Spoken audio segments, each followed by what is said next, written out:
Les gars, je ne comprends absolument rien à cette équipe. Qu'est-ce que Flick leur donne?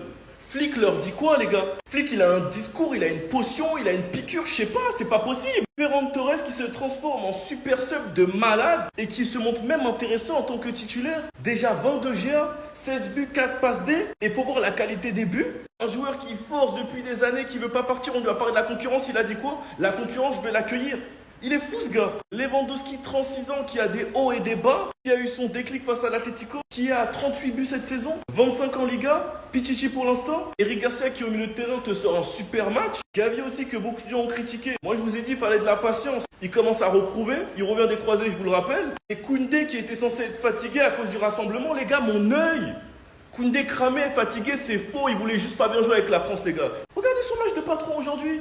Il va falloir m'expliquer les gars, qu'est-ce que ce monsieur leur dit à l'entraînement, qu'est-ce qu'il leur donne pour que physiquement on soit autant au-dessus. C'est une dinguerie, enfin bref, sinon vous les gars, vous en pensez quoi? Ramenez-vous sur la patience en nuit. Les gars, cessez votre hate envers ce club qui a assez souffert.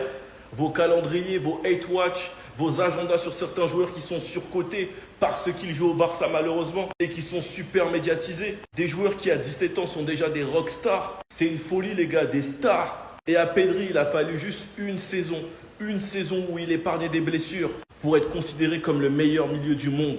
Les gars, vous réalisez pas, je pense. Lamine Yamal qui fait sa première saison titulaire au Barça, j'ai bien dit titulaire les gars, faites pas comme si vous m'avez pas entendu. Et Pedri qui après plusieurs années fait enfin une saison où il n'enchaîne pas les blessures. Et ses bijoux, ses diamants bruts en ont fait assez pour prouver au monde à quel point ils sont forts. Pour prouver au monde que ce sont les meilleurs à leur poste, qu'il n'y a pas leur double. Tu ne peux pas regarder un match du Barça, regarder Pedri ou Lamine Yamal jouer et ne pas kiffer les gars, c'est faux. C'est impossible. Lamine Yamal, son seul objectif, c'est nous divertir, nous faire kiffer. Il l'a dit, pour lui, c'est un spectacle. Il n'a pas peur de tenter. Pedri, c'est lui qui règle le marché. C'est lui qui dicte le tempo du match. Et Pedri, tu n'as pas le droit de le presser. Si tu essayes de presser, le ballon finit entre tes jambes. Tu vas juste finir humilié et finir dans des highlights. Et la qualité de passe de ces deux joueurs, les gars, j'ai plus les mots. Enfin bref, sinon vous, les gars, vous en pensez quoi? Ramenez-vous sur ta patience en nuit. Je suis choqué.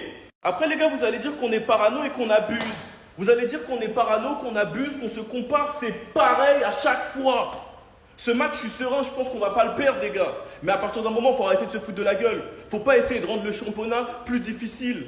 Faut pas faire en sorte qu'il y ait de la hype jusqu'au Classico. Comment ne pas devenir parano, les gars? Là, les gars, vous allez me dire que c'est pas un penalty? Carré, on est allé voir la VAR pour annuler une faute qui est une faute. Dans ces cas-là, si Fermin simule, c'est carton jaune, comme il simule. T'es allé voir la VAR, c'est soit tu donnes penalty, soit tu donnes carton jaune à Fermin. Qu'est-ce que tu fais? Tu annules et tu mets pas de carton. Bien sûr que Fermin il est choqué, mais bien sûr les gars. Après quand on va venir faire les mauvaises langues et parler du penalty qu'ils sont allés donner hier, on va dire qu'on abuse, qu'on est des rageux, qu'on est décomplexés les gars. Mais à un moment c'est chiant. Franchement les gars c'est relou. Qu'est-ce qu'il faut faire les gars? Faut aussi faire des communiqués. Faut faire des communiqués, faire des lettres, faut menacer, faut faire quoi? Ça devient embarrassant les gars, ce championnat c'est une mascarade, une blague. Enfin bref, sinon vous les gars vous en pensez quoi? Ramenez-vous sur sa patience, on s'ennuie. Bon les amis, moi je vous le dis, je commence à en avoir marre, ça commence à me saouler. Je regarde énormément de matchs de Liga depuis le début de la saison, surtout quasiment tous ceux du Barça et du Real, j'en ai quasiment raté aucun. À un moment donné, je vais vous le dire, ça me gave. Ça me gave. Et c'est pas uniquement que pour le Barça ou quoi que ce soit, hein. C'est à tous les matchs.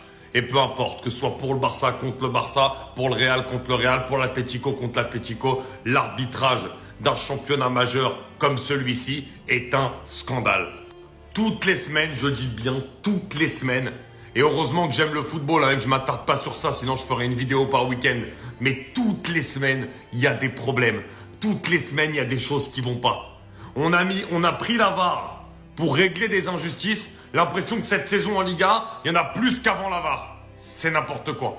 Et pour vous illustrer aussi ce qui s'est passé dans le match du Barça aujourd'hui, on vient de terminer la première mi-temps. Il y a une faute sur Fermin Lopez, je vous montre d'autres angles. Celui-ci notamment. Et celui-ci aussi, donc il y a faute, on est d'accord, de toute façon on le voit bien, voilà, les pieds de Fermin sont pris dans les pieds du joueur Aspiria de Gérone. L'arbitre siffle coup franc. Bon, jusque là, ok, on peut avoir un doute sur coup franc ou penalty. La VAR l'appelle, si la VAR l'appelle, c'est qu'il y a peut-être probablement penalty, sachant qu'il a lui-même désigné le coup franc. Donc bon, il dit il va voir la VAR. S'il va voir la VAR, c'est pour désigner, même si en vérité la VAR pourrait voir si c'est dedans ou dehors. Bref.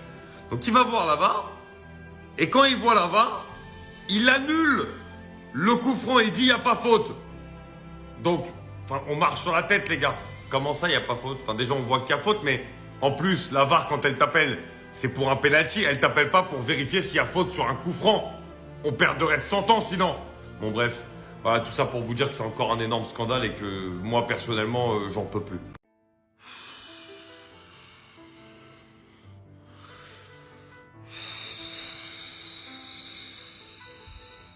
Qu'est-ce que vous voulez qu'on fasse? Qu'est-ce que vous voulez qu'on dise? Nous sommes tout simplement des êtres humains impuissants face à la beauté, face à l'excellence del football. Ce garçon est en train de banaliser la difficulté d'être un milieu de terrain qui joue au ballon. Ce garçon est en train de mettre tout le football d'accord sur la non-importance forcément des statistiques pour un milieu de terrain.